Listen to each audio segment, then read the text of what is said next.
Hi, I'm Jerry Kathman. I'm the chairman of the Board of Trustees of the Design Management Institute. 40 years ago, I was graduating from college with a degree in graphic design. I was consumed by challenges like understanding typography and composition and color. And there was a fellow up in Boston, his name is Bill Hannon, and he was worried about my future. He was worried about the role of design in business and in society. And he recognized that a different type of conversation was required. DMI is I think the first organization that recognized that designers were moving beyond the role of just makers, but also as leaders. And I think in the executive space, it was a very important organization to create. My notion was, geez, if you could have a conference with the heads of these guys, have them tell us how they did this. How did they manage to keep creative people? How did they manage to get stuff through in a complex organization? How did they keep their boss happy? How did they get their boss on their side in the first place? All of those things. And that's led to the notion of the conference. When Bill Hannon first came to me and said he had an idea about a design management institute, I thought that was the greatest thing since sliced tomato. It was wonderful because we didn't have anything like it in our industry. We had plenty of organizations around the craft and the arts that we did, but none of them addressed the process of design and how you manage design through the various stages toward a successful solution. I picked Nantucket because I figured a couple of reasons. One, it had direct flights from New York.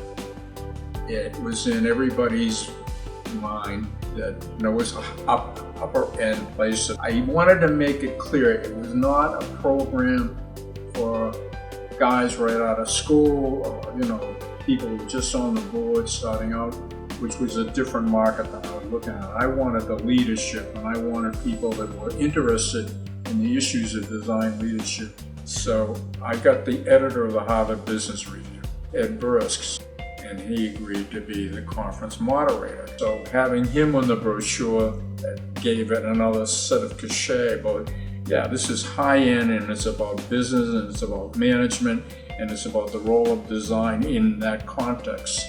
The real conference was in the bar, was at breakfast, at lunch. It was all of these side conversations that the speakers only wound up triggering people into thinking and talking about things. And some people, you would walk into the little bar at the Jared Coffin House and you would hear people screaming at each other. It even gets to the point of where roll throwing and napkin throwing is a good thing because it proves that everybody had a good time. Somebody like Tony Parisi, who was then head of design for General Foods, tapped me on the shoulder and he said, "Do you know what you got here, kid?" And I knew it was something. The DMI has inspired and educated us all to understand and articulate the value that design is able to deliver. This is a charge we must continue to support as we engage the next generation of design managers and leaders. As a design management community, we have built bridges of opportunity across multiple business functions and stakeholders, moving from tactic to strategy, from aesthetics to experience, and from service to partnership. The ever-changing landscape of culture, technology, and market dynamics reminds us daily that our journey in design management is one that will continue. Together we learn, we share, we get inspired, and we stay curious, and we explore possibility. Around the world, the DMI connects us as leaders, challenging the status quo as we imagine a better future by design. Hi everyone, this is Brigitte from Paris. I want to thank you, Bill, for starting the Institute, and I want to thank also EARL POWELL for welcoming me in fall 1986 in Martha's Vineyard for the first clam bake of my life. Thank you for the very interesting life, for so many places I've been visiting, for so many conferences and research conferences that I've been organizing all over the world for DMI, and also for the results of this book being translated in so many languages.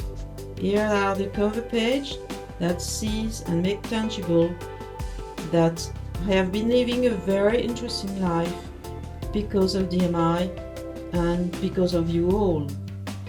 This is the final version is the Brazilian one, and as you see at the end, I learned that I should have a logo myself. Thanks a lot, enjoy your party, Brigitte. Today we see businesses embracing design thinking, and innovation like never before, but our job is not done. We must ensure design and its impact are more than superficially understood. There's a depth to our craft which takes years for organizations to perfect, and there are emerging frontiers in design we should not overlook. So while we celebrate the impact we have collectively made, we must look forward and help define those deep craft skills for the future. New frontiers in data, network collaborations, synthetic biology, and genetics, to name a few, are our next big leap, and the next opportunities for designers and businesses to make an impact in the world. Hello, I'm Sally Brazier, a long-standing member of the DMI, yet this is my first time in Boston. The legacy of the DMI in Europe is a rich one. Right from the start, Bill Hannon and Earl Powell recognised that the DMI would be of value internationally. Since 1997, there have been many DMI conferences in Europe, and I want to take a moment to mention just some of those who have contributed so much over the years. Peter GORB and Bill Hollins, who sadly are no longer with us.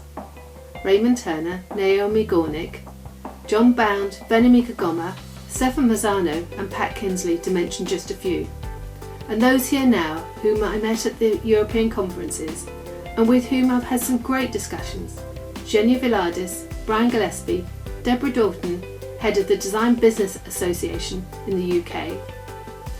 We are pleased to join the celebration and congratulate Bill Hannon and the DMI on their 40th anniversary.